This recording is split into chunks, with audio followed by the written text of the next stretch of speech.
이어서 지구촌 개벽 소식입니다. 극심한 내전이 이어지고 있는 콩고 민주공화국에서 대규모 교도소 집단 탈옥 사건이 발생했습니다.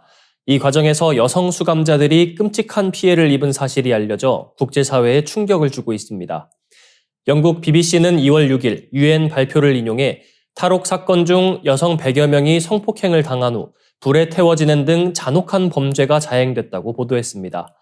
지난 1월 27일 콩고 민주공화국 동부 최대 도시 고마에서는 정부군과 M23 반군 사이에 치열한 전투가 벌어졌습니다. 반군이 도시에 대한 통제권을 장악한 직후 현지 교도소에서 약 4,000명의 수감자가 탈출하는 대규모 탈옥 사태가 발생했습니다. 탈옥 과정에서 여성 수감자 최소 165명이 탈출하는 남성 수감자들로부터 성폭행을 당했습니다. 특히 교도소에 불이 나면서 강간 피해를 입은 여성 중 대부분이 사망한 것으로 알려졌습니다. UN 인권사무소 대변인 세이프 마간고는 화재에서 살아남은 여성 수감자는 9명에서 13명에 불과하며 생존자 모두 강간 피해를 입었다고 밝혔습니다. 콩고 민주공화국 정부 대변인 패트릭 무야야도 이번 사건을 인정하며 정부는 이 야만적인 범죄를 강력히 규탄한다고 강조했습니다. 한편 유엔은 이번 사건과 별개로 콩고 민주공화국 남키부 지역에서 정부군이 여성 52명을 성폭행했다는 보고를 받고 조사 중입니다. 내전으로 인해 반군과 정부군을 가리지 않고 여성들이 무차별적으로 성폭력의 희생양이 되고 있는 실태가 드러나고 있습니다. 인구 1억 명이 넘는 콩고 민주공화국은 토지와 광물 자원을 둘러싼 내전이 수십 년째 이어지고 있는 분쟁 지역입니다. 2022년 르완다가 지원하는 M23 반군이 소수민족 보호를 명분으로 반란을 일으켰으며 북키부 지역을 중심으로 무력 충돌이 계속되고 있습니다. 이번 사태가 발생한 고마시는 인구 100만 명이 넘는 대도시로 현재 반군에 의해 점령된 상태입니다.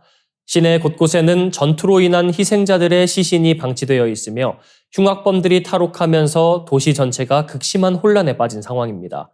유엔에 따르면 이번 고마 전투로 최소 300명이 사망했으며 내전이 확산되면서 사망자는 더욱 증가할 것으로 전망되고 있습니다.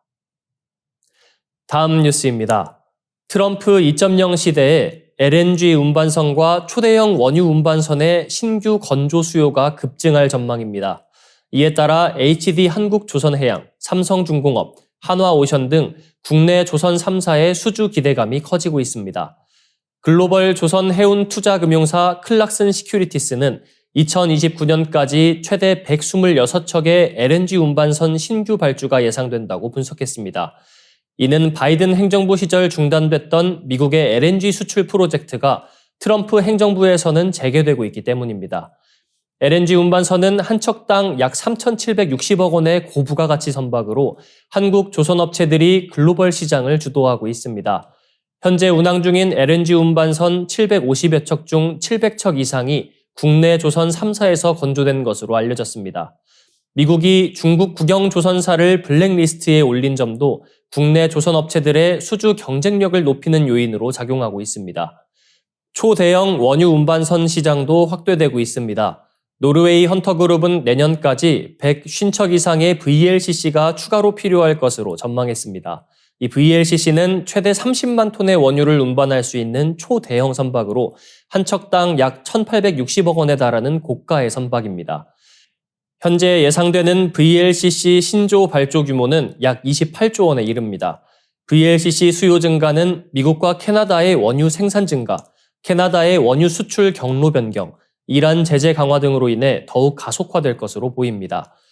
특히 캐나다가 미국의 관세 위협을 피하기 위해 원유 수출 경로를 밴쿠버항으로 변경하고 기존 송유관을 대폭 확장한 점이 VLCC 수요 증가를 견인하고 있습니다. 하루 400만 배럴의 원유를 파이프라인으로 미국에 수출하던 캐나다는 이제 로키 산맥을 가로지르는 송유관을 확장해 89만 배럴을 해상으로 수출하는 구조로 전환하고 있습니다. 또한 이란산 원유를 수송하던 그림자 선단, 즉 서방 제재를 받아 정상적으로 석유 수출을 할 수 없는 나라의 수송이 어려워지면서 걸프만에서 출발하는 VLCC 수요가 대체되고 있는 상황입니다. 국내 조선 3사는 늘어나는 수요에 대응해 고부가가치 선박 위주의 수주 전략을 강화할 계획입니다. 지난해 13년 만에 동반 흑자를 기록한 국내 조선업체들은 수익성을 더욱 높일 것으로 기대됩니다. 다음 뉴스입니다. 중국에는 한족을 포함한 56개 민족이 있으며 한족이 91%를 차지하는 절대 다수 민족입니다. 나머지 9%는 장족, 쿠이족, 만두족, 위구르족, 랴오족, 이족 등으로 주로 30개 자치주에 거주하고 있습니다. 중국은 스스로 다민족 국가를 강조하지만 전문가들은 소수민족 문화가 단순한 관광 상품으로 변질되고 있다고 지적합니다. 중국은 소수민족 문화를 보존하는 것처럼 보이지만 실제로는 관광객을 위한 전시용 문화로 소비하고 있다는 분석이 나옵니다. 너테샤 마이클스 미국 텍사스 주립대 교수는 소수민족의 문화는 경제발전과 문화보존이라는 명목 아래 관광 상품이 되고 있다고 지적했습니다. 묘족의 경우 역사적 시조인 치우천왕과 관련된 유물, 공예품이 사라지고 전통 가무 공연만 남아 있습니다. 몽골족은 기마쇼, 장족은 민요 합창, 조선족은 동북식 냉면으로 관광객들에게 소비됩니다.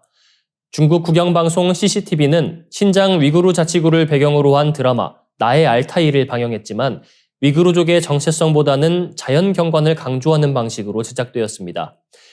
소수민족 우대 정책으로 한 자녀 정책 예외, 세금 감면, 대학 입시 가산점 부여 등이 시행됐지만 실질적인 정치 참여는 점점 제한되고 있습니다.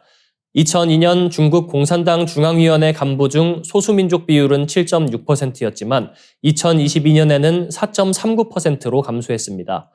1954년부터 소수민족이 맡아온 국가민족 사무위원회 주임 자리도 현재 한족이 차지하고 있습니다. 소수민족이 밀집한 지역은 경제 발전에서도 소외되고 있습니다. GDP 1위는 광둥성, 2위는 장쑤성으로 한족 중심의 대도시입니다. 반면 GDP 하위권은 윈난성, 광시성, 구이저우성으로 소수민족 거주 지역입니다. 이는 개혁 개방 이후 도시 중심의 투자가 집중되면서 농촌 지역이 많은 소수민족 자치구가 상대적으로 낙후된 결과입니다. 중국은 다민족 국가를 표방하고 있지만 소수민족의 문화와 정체성은 한족 중심 사회에서 관광 상품으로 소비되고 있습니다. 정치적 영향력은 축소되고 있으며 경제적 격차는 심화되는 이중적 구조가 지속되고 있습니다. 더 많은 지구촌 개벽 소식, STV 상생방송 유튜브 채널을 통해 확인할 수 있습니다. 구독과 알림 설정 눌러두시길 바랍니다.